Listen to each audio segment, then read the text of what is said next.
Hi everybody, this is Alchemist 2 and I'm back again with another series review. I just recently watched the latest episode of Emerald City and whew, it really threw us for a loop.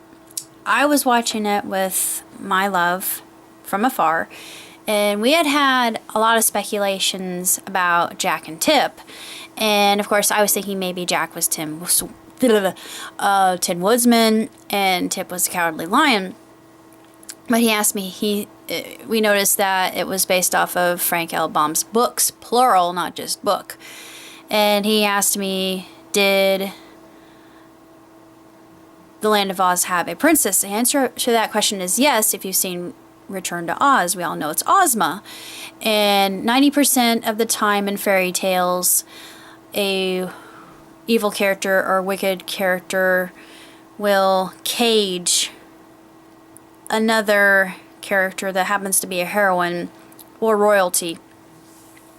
And we learn that Tip has quote-unquote bad blood, and her real nature is the fact that she's a woman and she's not a boy at all. She had been led to believe that she was, but of course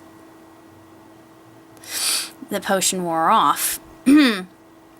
And she is just absolutely miffed about this, as anyone would be living under the aegis of having believed their whole life to be a lie. And it was very intriguing just to see her demeanor change, and I was thinking that there would be a romantic relationship between herself and Jack, and we were also thinking that maybe Jack was Jack Pumpkinhead. I can't talk well, I'm sorry. That Jack was Jack Pumpkinhead from Return to Oz, and I'm thinking that is a possibility, but what happens to Jack it really throws you for a loop. I thought, oh, it's like my love said, what have you done, Tip? That's where they left the episode, but we also have other messianic qualities not bestowed on our Scarecrow, but on Dorothy this time. And we all know her last name's Gale, so dealing with the elements, yes, of course, this makes sense. But she doesn't calm that storm over her head. She is brought to a place in the other world where she picks up something that belonged to her mother, and it said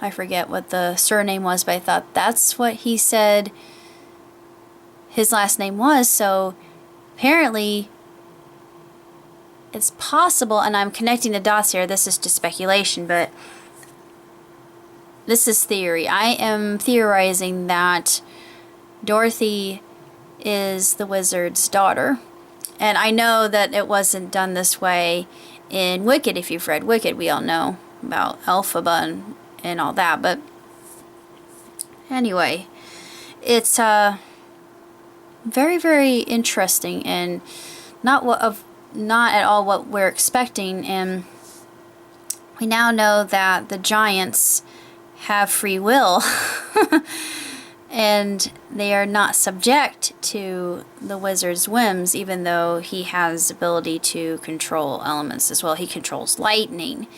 So every wizard or witch controls some sort of element. That's why they're called cardinal witches, and we understand that.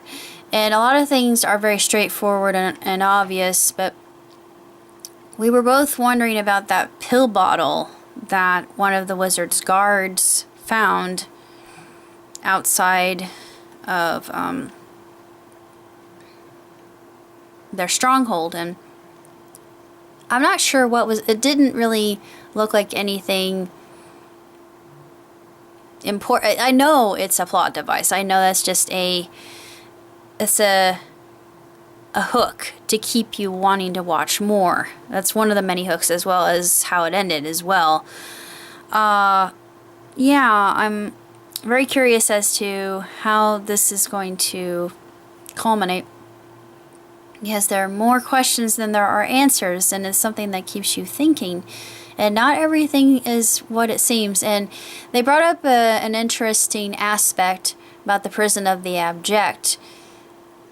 Anna said, and it's very intriguing, there are a lot of biblical names here. There's Elizabeth and then there's Anna. Anna, if you know anything about Hebrew, it means devoted. And of course Elizabeth, house of God, it's a name I'm very familiar with. It means house of God, consecrated of God, devotion of God, oath of God, perfection of God. It's a very heavy name.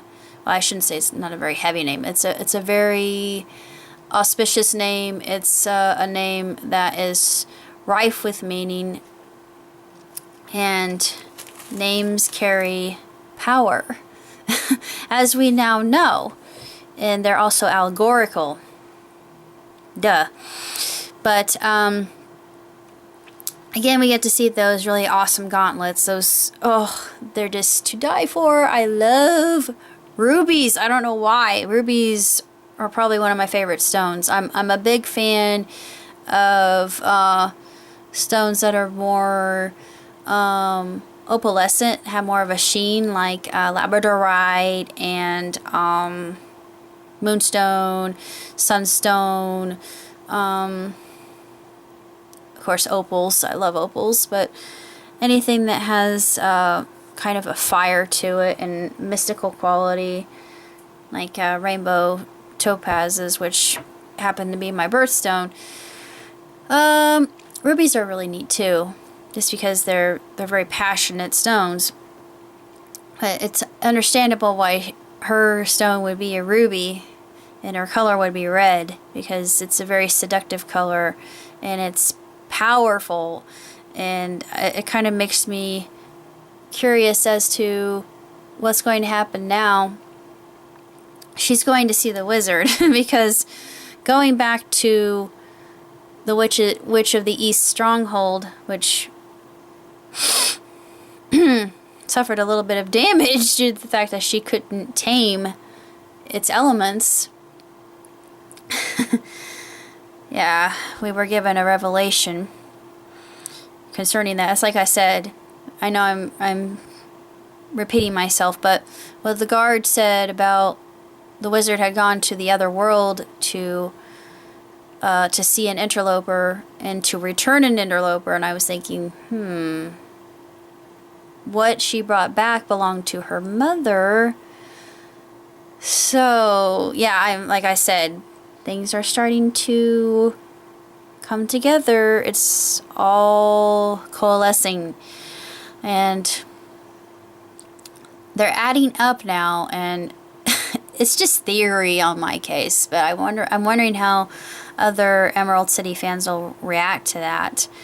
That whole gender thing, that was very intriguing, and I'm glad that they brought that out, because gender identity is a very tricky issue too, and I'm liking how they play with that. And of course Tip, good golly.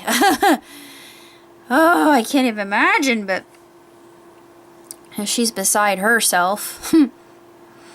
That's pretty much all I have to say about that episode, and I'm looking forward to the next one, most definitely. Till next time, live long, prosper. Ciao, Tootsie.